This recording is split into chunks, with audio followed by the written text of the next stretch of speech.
Good morrow everyone, Silvershire here, and welcome back to Palette Swap, where I rank the costumes and character designs of your favorite fighting games. And by your favorite fighting games, I mean my favorite fighting games, and by my favorite fighting games, I mean Soulcalibur. Today, we're looking at a character who comes up third after literal devils and anime girls when you Google his name, Astaroth. But before we begin our analysis, here's a quick refresher course on who Astaroth is and what we should be looking for in his character designs. Astaroth is a golem who was created by the evil snake-themed cult Fegal Sestimus, in the image of a barbarian guy named Rock, to find the cursed sword Soul Edge and deliver it to Ares, the Greek god of war, or Pelageia as they called him. That's a lot of information to get in 30 seconds. To this end, Ares gave the cult a gross squishy flesh orb called a core, which brought Astaroth to life and imbued him with dark power. The cult's leader planned to betray Ares, but this wasn't the god of war's first rodeo, so he sent a shadow lady named Kyr to guide Astaroth. Astaroth served his masters dutifully at first, but as his strength and bloodlust grew, he turned on them all for the sake of achieving ultimate power. Astaroth's Soulcalibur I 1P isn't a very complicated costume, but Astaroth isn't a very complicated character. He's just a big, scary brute, and his design conveys that perfectly. He's super tall and muscular, which suits his slow but powerful fighting style, and his bulky armor accentuates that further.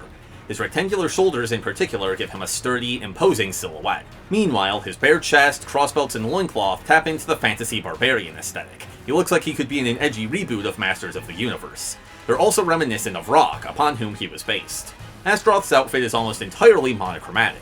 The only bit of color is his waistcloth, and even that is a dull, desaturated brown. This draws attention to the gross red core at the center of his chest, which resembles a beating heart.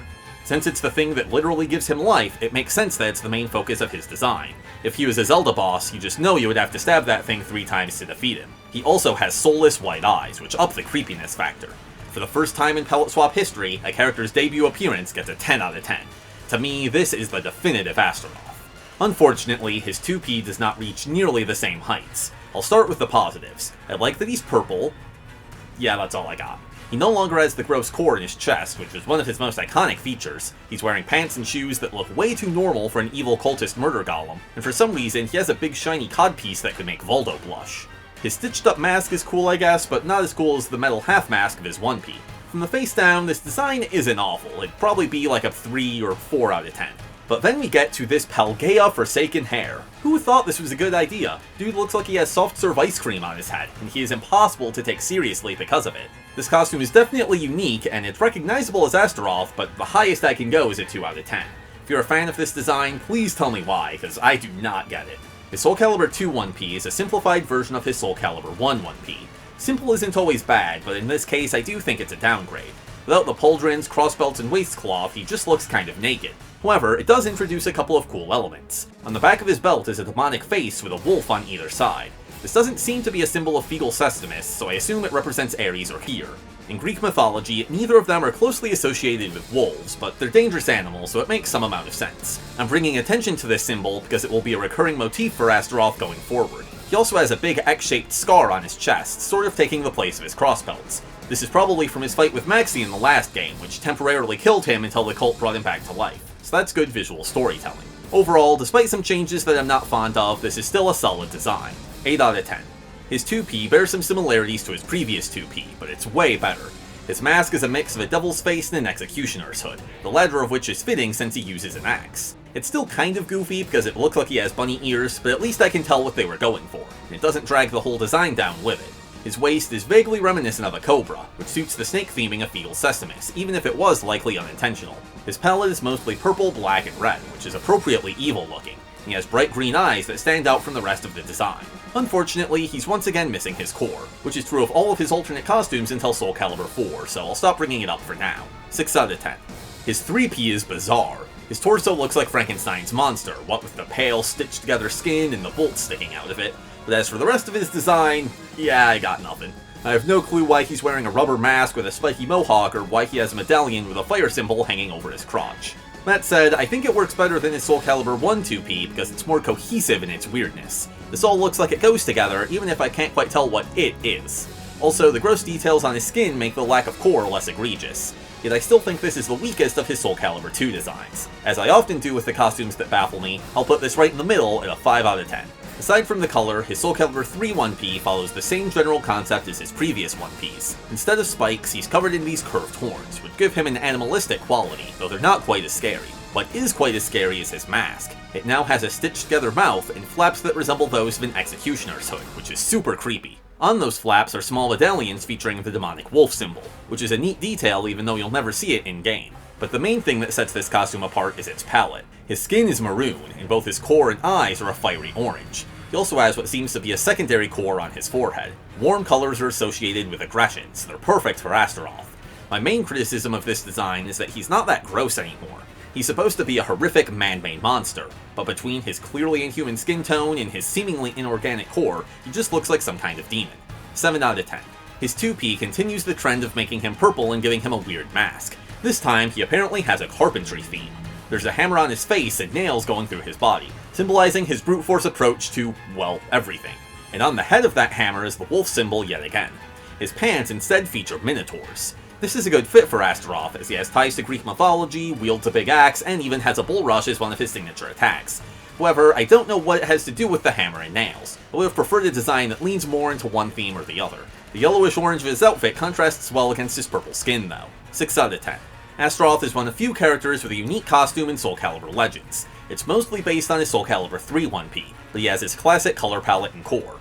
This is a neat idea, but it's kind of the worst of both worlds. I don't like the armor as much as his original design, and it's not as unique as his new design. There's also a purple version, which I feel mostly the same about. 5 out of 10. His Soulcalibur IV 1P turns him into a lava rock monster.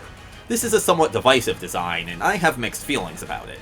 On the one hand, this is definitely the scariest that Astaroth has ever looked. He's huge, he's covered in spikes, he has a mouth full of sharp teeth like a shark, and oh yeah, he's made of lava. But on the other hand, he barely looks like Astaroth anymore. Any semblance of humanity or emotion is gone now, and it makes him a bit more generic. It doesn't help that the explanation for this change in appearance is pretty weak.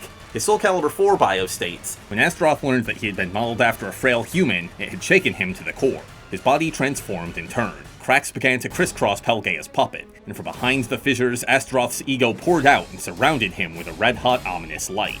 So Astaroth just didn't like that he resembled rock, and somehow that turned him into lava? I mean, he's an evil cultist murder golem, so I'm not exactly looking for realism, but they could have come up with something more sensible than that. I do like his color palette. Red and orange would have been the obvious choices, but they reserved those colors for his core and some other small accents. He's actually mostly purple, which sets him apart from other lava monsters. 7 out of 10. His 2P is nearly identical to his Soulcalibur I 1P. The only difference is some added detail on his armor. Since his default appearance in this game is so weird and experimental, it was a smart move to play it safe with his alternate costume. Some of the ornate patterns seem a bit too pretty for Astaroth, but that's a super minor nitpick. This is essentially his classic look, and it's still a 10 out of 10.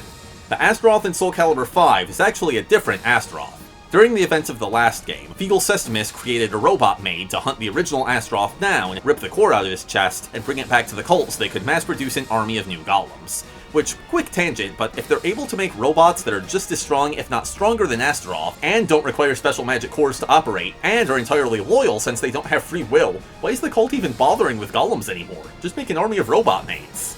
Anyway, this design takes clear inspiration from Frankenstein's monster, even more so than his Soulcalibur II 3P. He has multiple shades of green skin and bolts sticking out of his back. His core is much more obvious than in Soulcalibur IV, as it's glowing and sending pulsating lines of energy through his body. Now that he's back in the cult's control, his armor is fancier and has a snake theme. He also has a scary-looking skeletal mask. I think this is the best of Astaroth's major overhauls, but it still falls a little short of his original design. 8 out of 10. His 2P turns him into a robot. I'm not a fan of such advanced technology existing in the Soulcalibur universe, but I have to admit it's pretty cool. He sort of resembles an old-timey steam train, with vertical lines akin to a cowcatcher on his head, chest, and tasset, and what appears to be a flaming engine in his midsection. An artist's note about this costume reveals that the round parts are meant to be joints for interchangeable pieces, which is a neat idea. However, it also says he's meant to be partially organic, which the design does not convey. An awesome detail about this costume is that it changes its voice. Silence, you maggot! Silence, you maggot! Which I wish the Malfested recolors in Soulcalibur VI did. 7 out of 10. His Soulcalibur VI design is somewhat a return to form, makes his armor even bulkier and spikier, and it brings in the snake theme from Soulcalibur V. I think they actually went a bit overboard with the bulkiness, especially around his neck and shoulders. There's just too much going on here. Another really weird problem with this version of Astaroth is that he apparently skipped leg day. It's most obvious when his armor is broken, but you can tell even when he has his big clunky boots on. I don't think this was an intentional choice because he looks fine in the concept art. It's like they modeled his armor first and then realized that he was too bottom heavy and shrank his shins to make up for it. Uneven proportions like this can sometimes be effective character design, but it doesn't work for Astaroth because it makes him look less solid and sturdy. His skin is grey now, which makes sense because golems are usually made out of clay, but it makes him less colorful overall. 5 out of 10. Soulcalibur VI doesn't have any alternate costumes, but it does have alternate colors. His color 2 makes his skin black, his eyes red, and his armor gold with silver accents. This is a bit too similar to the default for my liking, and his skin doesn't look like clay anymore. If they wanted to go with a black and red palette, I would have preferred something based on either his Soulcalibur 3 or 4 1P, because that would have stood out more. 4 out of 10. His color 3 gives him green skin and all gold armor, referencing his Soulcalibur V 1P. This is his most vibrant palette, and it's my favorite because of that. The only issue, aside from the issues it shares with his default, is that the color of his core is so close to the rest of his skin. It sort of blends in. 7 out of 10. Lastly, his color 4 gives him his classic palette. It also removes his pauldrons in the metal part of his mask. This helps immensely with the busyness, though it draws attention to the fact that the snakes don't fit very well around his neck. They're kind of just floating there. 6 out of 10. And with that, we have ranked every single Astaroth costume. Well, that's just my opinion, so what do you think? Let me know in the comment section down below if you agree or disagree with any of my rankings. In the meantime, thank you so much for watching, I hope you enjoyed, and until next time, I bid thee farewell.